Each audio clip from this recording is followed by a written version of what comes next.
नमस्कार, आप तमाम दर्शकों का एक बार फिर न्यूज 69 भारत में बहुत बहुत स्वागत है। जनहित से जुड़ा मुद्दा लेकर एक बार फिर मैं उपस्थित हूं मनीष कुमार झा। समाचार शिक्षा से है। शिक्षा समाज का रीढ़ है। यदि लोग शिक्षित होंगे तो सशक्त और शिक्षित समाज का निर्माण होगा। जब आप एक सही रास्ते पर चलते हैं तो कारवां बनते चला जाता है। इसका जीता जागता उदाहरण है उत्क्रमित मध्य विद्यालय खड़गाबाद। मैं लगातार दिखाने का प्रयास कर रहा हूं कि ऐसे अनेक विद्यालय हैं जिसमें शिक्षक अपना 100% योगदान दे रहे हैं। सीमित संसाधन में भी जितना अच्छा परिणाम इन लोगों के द्वारा दिया जा रहा है, समाज के लिए यह काबिले तारीफ है और इसका प्रोत्साहन करने समय समय पर लोग आते भी हैं, इन लोगों को प्रोत्साहित भी करते हैं। आज एक एनजीओ विद्यालय आई जहां बच्चों के बीच उन्होंने स्वच्छता का संदेश दिया, उन्हें समझाया कि हमें स्वच्छ क्यों रहना चाहिए, स्वच्छता का क्या महत्व है हमारे जीवन में, और आगे उन लोगों को यह भी बताया कि हमें किस तरह से फिट रहना चाहिए। फिट रहने के लिए खेलकूद, आप फिजिकल वर्क करें, आप ग्राउंड पर खेलें, आप शारीरिक और मानसिक दोनों रूप से फिट रहेंगे, स्वस्थ रहेंगे।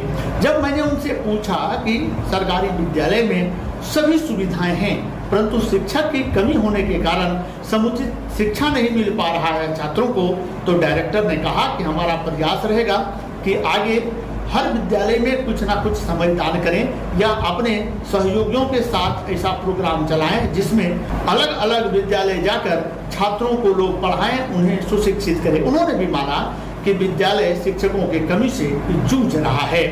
प्रधानाध्यापक ने भी उन्हें धन्यवाद दिया और उन्होंने यह भी बताया कि जितने तमाम शिक्षक हैं उत्क्रमित मध्य विद्यालय खड़गाबाद के, सभी ईमानदारी से काम करते हैं। ऐसे नहीं कि प्रधानाध्यापक कहीं और चले गए तो वो लोग पेपर पढ़ने लगे या कोई अन्य कार्य करने लगे। तमाम शिक्षक जो वहाँ मौजूद हैं सभी अपना 100% ईमानदारी से देते हैं, जिसका परिणाम आप जब विद्यालय जाएंगे तो लगेगा यह निजी तर्ज पर काम कर रहा है। यह संस्था भी ऐसे ही विद्यालय का चयन करती है जो अच्छे करते हैं, ऐसे शिक्षकों को प्रोत्साहित करने का काम करती है जो अच्छा परिणाम लाता हो। इसका जीता जागता उदाहरण अभी आप देख रहे हैं। 5-6 विद्यालय में इस तरह का कार्यक्रम कर चुके हैं, आगे भी इनका कार्यक्रम है।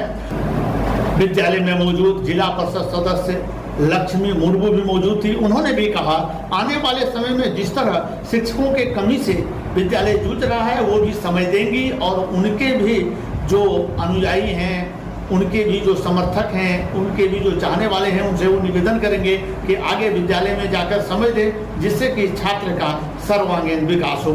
आइए आपको बारी बारी से सुनाते हैं एनजीओ के डायरेक्टर, प्रधानाध्यापक उत्क्रमित मध्य विद्यालय खड़गाबाद के एवं नवनिर्वाचित जिला परिषद सदस्य लक्ष्मी मुर्मू ने क्या कहा।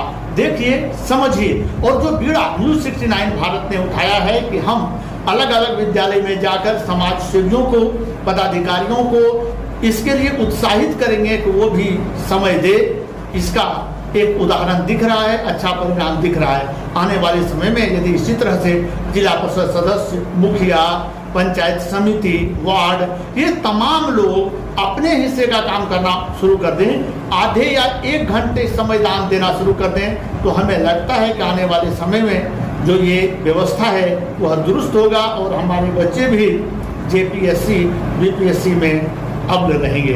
देखिए, समझिए, अपना विचार दीजिए और जरूर समय मिले तो आप भी जाकर समय दान दें। जरूरी नहीं है कि आपको विषय वार का ज्ञान हो, आपको सामाजिक ज्ञान है, आप वो उनके साथ साझा करें, आपके पास आध्यात्मिक ज्ञान है वो साझा करें। ज्ञान किसी भी रूप में हो वह समाज उपयोगी होता है और बच्चे उसे पाकर धन्य होते हैं। आइए आपको सुनाते हैं इन लोगों ने क्या कुछ कहा है।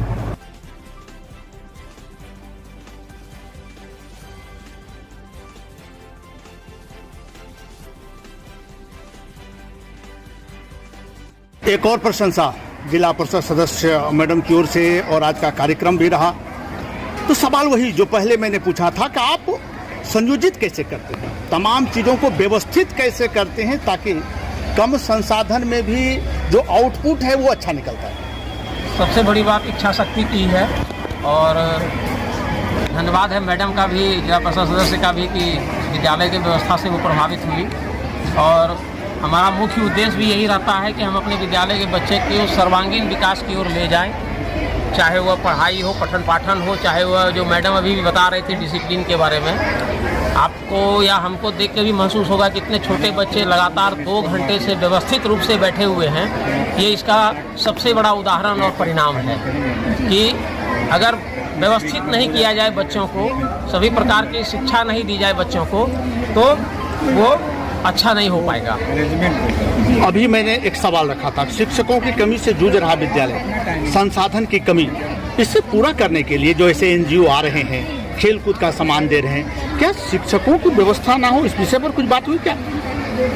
विद्यालय व्यवस्थित चलाने के लिए तो सबसे अहम जो मुद्दा है वह शिक्षकों की ही है। और पहले तो शिक्षक ठीक ही थे, लेकिन इधर विगत कई वर्षों से शिक्षक का अभाव के कारण हम भी कई परेशानियों से जूझ रहे हैं। लेकिन अब सरकार की कब निंदा भंग होगी और कब व्यवस्थित होगा कि शिक्षक हमें प्राप्त होगा और फिर पहले जैसा हम व्यवस्थित रूप से और विद्यालय को चला सकेंगे। शिक्षा मंत्री जब से आग्रह किए हैं कि समाज से भी आगे आए, पदाधिकारी आगे हैं, कुछ लोग आपके यहाँ समय देने आए क्या? इसमें अभी तक तो केवल मीडिया और पत्रकार के द्वारा ही पहल किया गया है यहाँ कि जैसे कि आज जिला परिषद सदस्य भी कह रही है कि हम इंग्लिश की व्यवस्था को दुरुस्त करने के लिए माह में या 15 दिन में वर्ग संचालन करेंगे आकर के। अगर ये व्यवस्था लागू हो और कुछ लोग इंटरेस्टेड हो कि हमारे ही बच्चे विद्यालय में पढ़ते हैं और हम ध्यान केंद्रित करें, तो निश्चित तौर पे शिक्षा व्यवस्था बदलेगा। बहुत बहुत धन्यवाद सर। क्या था कार्यक्रम आज का और इसका लक्ष्य क्या है? बेसिकली आपको कार्यक्रम के बारे में थोड़ा सा मैं ब्रीफ करता हूँ। ये कार्यक्रम बेसिकली में एडेंट संस्था, एडेंट एनजीओ है हमारा। बेसिकली हम लोग 7 स्टेट में काम कर रहे हैं और झारखंड में भी कई जगह काम कर रहे हैं, लेकिन बाद में पहला है सफर। हमने यहाँ एक सर्वे किया था कि कई स्कूल में दिक्कतें हैं और कई महिलाएं जैसे गर्ल्स हैं जो ड्रॉप आउट हो रही, तो उसके लिए हमने एक रिपोर्ट भेजा SBI फाउंडेशन जो CSR के थ्रू ये फंड कर रही है। बेसिकली ये फंड हमें SBI फाउंडेशन और HBI फंड लिमिटेड जो म्यूचुअल फंड के थ्रू मिल रहा है। तो हमने उनको 11 स्कूल का चिन्हित करके उनको भेजा और कुछ प्रॉब्लम्स हमने आइडेंटिफाई किए, वो उनको प्रोजेक्ट बना के दिया और पसंद आया और उसके बाद उन्होंने सक्सेस की। बेसिकली ये 5 कंपोनेंट पर हम काम कर रहे हैं। पहला ये है कि यहाँ जितने भी टॉयलेट्स हैं वो हर स्कूल में है, लेकिन उसका यूज नहीं हो रहा। कहीं पर मेंटेनेंस नहीं है, कहीं बहुत अच्छे कंडीशन में नहीं है, जिसके कारण कहीं रनिंग वाटर नहीं है, यूज नहीं हो रहा। तो हम लोग सारे टॉयलेट्स को रिनोवेट करेंगे, सारा कुछ उसमें जितने भी फंक्शन है, पानी की व्यवस्था सारा कुछ कर रहे हैं। उसके बाद दूसरा कंपोनेंट हमारा है कि हम यहाँ बच्चों को बेसिकली एक लाइब्रेरी की सुविधा दे रहे हैं, जिसमें अलमीरा होगी और बच्चों को खेल में मतलब पढ़ाई का भी इसमें कई चीज़ें रहेंगी, क्योंकि कोर्स की किताबें तो बच्चे पढ़ते हैं, लेकिन स्टोरी बुक्स वगैरह सब हम उनको देंगे। तीसरा कंपोनेंट बेसिकली यहाँ पीने का पानी जो है, कई जगह पानी चापाकल लगा हुआ है लेकिन पानी फिल्टर नहीं लगा हुआ है, तो हम इनको RO के साथ और ठंडे पानी जैसे वाटर कूलर के सिस्टम में लगा करके हम उनको हर 11 स्कूल में प्रोवाइड कर रहे हैं। और अगला जो कंपोनेंट है वो है हमारा बच्चों का इंफ्रास्ट्रक्चर, स्पोर्ट्स इंफ्रास्ट्रक्चर। बेसिकली बच्चे यहाँ पर पढ़ाई तो कर रहे हैं, लेकिन खेलने का सामान नहीं है और खेलने का ग्राउंड नहीं है, तो हम लोग उसको ग्राउंड को भी लेवलिंग करके यहाँ पर 3-4 जैसे वॉलीबॉल ग्राउंड बनाएंगे, बैडमिंटन कोर्ट बनाएंगे, क्रिकेट का सामान देंगे, उसके साथ हम लोग उसका भी बनाएंगे। और उसके साथ कैरम बोर्ड है, लूडो है जो इंडोर गेम है, ये बैडमिंटन है, ये सब सारी चीज़ हम यहाँ पर सामान भी देंगे और उसकी सुविधा भी करेंगे। इसके अलावा जो है मेन है बच्चों का बेसिकली स्वच्छता के बारे में अवेयरनेस। तो हम हर मंथ में 2 कैंप करेंगे हर स्कूल में, इसमें स्वच्छता के बारे में बच्चों को बताएंगे और इन लोग को देखेंगे कि स्वच्छता कितनी जानकारी है, कितना यूज कर रहे हैं। इसके साथ साथ हम लोग 11 जो गांव है यहाँ पर, तो वहाँ भी हम लोग उस गांव में स्वच्छता भारत मुहिम जो है, स्वच्छ भारत मुहिम को आगे बढ़ाएंगे और वहाँ भी घूम के हर घर में शौचालय देखेंगे कि शौचालय है, तो अगर यूज कर रहे हैं क्यों नहीं कर रहे हैं, उसके बारे में लोगों को अवेयर करेंगे कि इससे क्या आपको फ़ायदा होगा शौचालय को यूज़ करने से, और स्वच्छ भारत अभियान को भारत का जो है उसको हम लोग आगे बढ़ाएंगे। जी, एक इसको निवेदन कह सकते हैं आप, जैसा कि अभी जिला परिषद सदस्य ने कहा कि विद्यालय में हर सुविधा उपलब्ध है सिवाय शिक्षा के। शिक्षक की कमी है, शिक्षा नहीं मिल पा रहा है, जिसके लिए छात्र विद्यालय आ रहे हैं। तो आपकी संस्था भविष्य में क्या इसके लिए कोई प्लान बना रही है? बिल्कुल। हम लोग क्या है, हम लोग कई पर काम कर चुके हैं। हम लोग करीब पलामू में भी और दिल्ली में कई स्कूल में हमने इसी तरह के जो MCD स्कूल है, सरकारी स्कूल में हमने रेमेडियल क्लासेस चलाया था। वहाँ रेमेडियल क्लासेस में क्या होता है कि बच्चे कई बार होते हैं कि पीछे बैठते हैं और वो पीछे बैठ के डेली पीछे बैठते हैं और डेली पीछे बैठ के चले जाते हैं, तो उनको आगे का पढ़ाई पता नहीं चलता है क्या पढ़ाई होता है। तो हमने वहाँ पर करीब हर क्लास में 2-2 टीचर रखा था, वो भी हमने कहीं से फंड मैनेज किया था। और हम पीछे वाले बच्चों को अलग से क्लासेस उसको ले गए, रेमेडियल क्लासेस लिए, और उसको करीब 2 महीने के बाद वैसी स्थिति आ गई कि वो आगे बैठने लगे। और हमने दिल्ली में करीब ऐसा 12 स्कॉलरशिप बच्चों, हमारे जो बच्चे थे रेमेडियल क्लासेस, स्कॉलरशिप तक भी मिला है। तो ये भी हमारा प्रोजेक्ट का एक अभियान है, लेकिन उसके लिए भी हम थोड़ा किसी फंड से और CSR के थ्रू बात कर रहे हैं। मैं इसलिए ये प्रश्न किया कि झारखंड जो शिक्षा मंत्री हैं, उन्होंने ये कहा है कि NGO के जो लोग हैं वो समय दें, समाज सेवी हैं, पत्रकार है, तो हम लोग तो दे रहे हैं। आपका क्या प्लान है? ये प्लान है हमारा, स्कूल में रेमेडियल क्लासेस करेंगे और क्वालिटी एजुकेशन देंगे। बेसिकली इंफ्रास्ट्रक्चर तो सरकार दे रही है, क्वालिटी एजुकेशन नहीं। नाम और पद बता दें सर। मेरा नाम कुमार रणबीर हुआ, मैं एडेंट के संस्था से डायरेक्टर है। बहुत बहुत धन्यवाद। Thank you. मैडम, लगातार व्यवस्था तो बन रहा है, इंफ्रास्ट्रक्चर से लेकर तमाम व्यवस्थाएं आप देख रहे हैं। शिक्षकों की कमी जो भी आपने बच्चों लोग के बीच में कहा भी, आपकी सरकार है, शिक्षा मंत्री ने भी कहा है कि समय दें, तो आपके तरफ से व्यवस्था अच्छी बने, शिक्षा लोगों को मिले, इसके लिए क्या व्यवस्था करवा रही है? सबसे पहले जो हम लोग का इंफ्रास्ट्रक्चर का आप बात की हैं, या फिर आपका कहना है कि आपकी सरकार है, सरकार अभी हम सभी की है, और हम चाहेंगे कि शिक्षा को लेकर हम सभी में जागरूकता आना चाहिए। और चूंकि मैं अभी जिप सदस्य के पद पे हूँ, तो हमारे 8 पंचायत में हमारे शिक्षा में जो बदहाली है, मैं ये नहीं कहूँगी कि हमारे शिक्षा व्यवस्था बहुत अच्छी है, शिक्षा में जो बदहाली है उसको सुधार करना है, और उसकी कमियों को हम लोगों को दूर करके सही मायने में एक बेसिक एजुकेशन या क्वालिटी ऑफ एजुकेशन पे हम लोग काम करेंगे। होगा कैसे? क्योंकि शिक्षा मंत्री तो एक सुझाव दे दिए कि तुरंत सुधार नहीं हो सकता है, तो समाज सेवी जाए, आप एक समाज सेवियों में से एक रहे हैं, सुधार होगा कैसे? देखिए, कहने के लिए तो सब कोई अपना बोल के चला जाता है कि ऐसा होना चाहिए, ये कीजिए, वो कीजिए, लेकिन है कि वो फॉर्मूला क्या है, implementing is the best. Implement कैसे होना चाहिए? तो मैं अपने आप से शुरुआत करूंगी।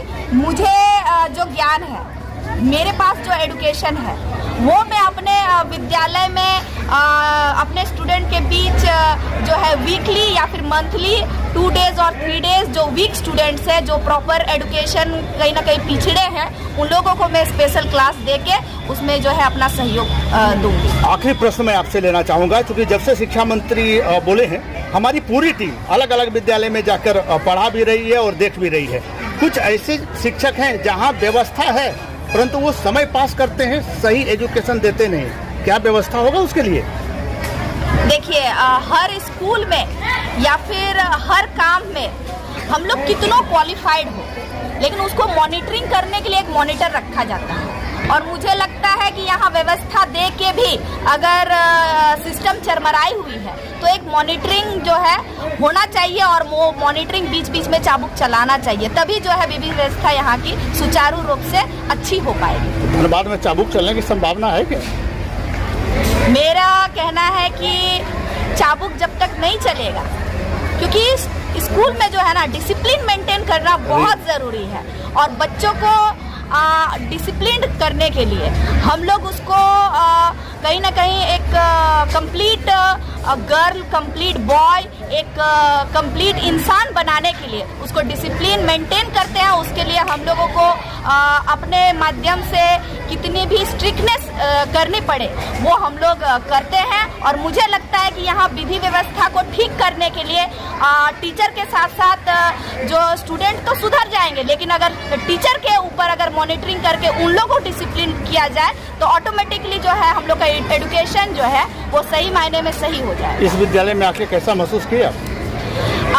ऐसा लगा कि हम लोगों ने जो अपना बचपन जो बिताया था वो कहीं ना कहीं आज एक फ्लैशबैक हम लोगों के सामने आया और बहुत अच्छा लगा कि एक सरकारी स्कूल में जो यहाँ के टीचर से लेके प्रिंसिपल से लेके सभी कोई एक एक बच्चे के ऊपर अपना ध्यान अपना समय जो है दे रहे हैं और आने वाले भारत को हम लोग निर्माण करने में इन लोगों का बहुत अच्छा जो भूमिका है वो सही मायने में लोग बहुत अच्छा काम कर रहे हैं। संतुष्ट हैं आप? जी बिल्कुल, बहुत बहुत धन्यवाद।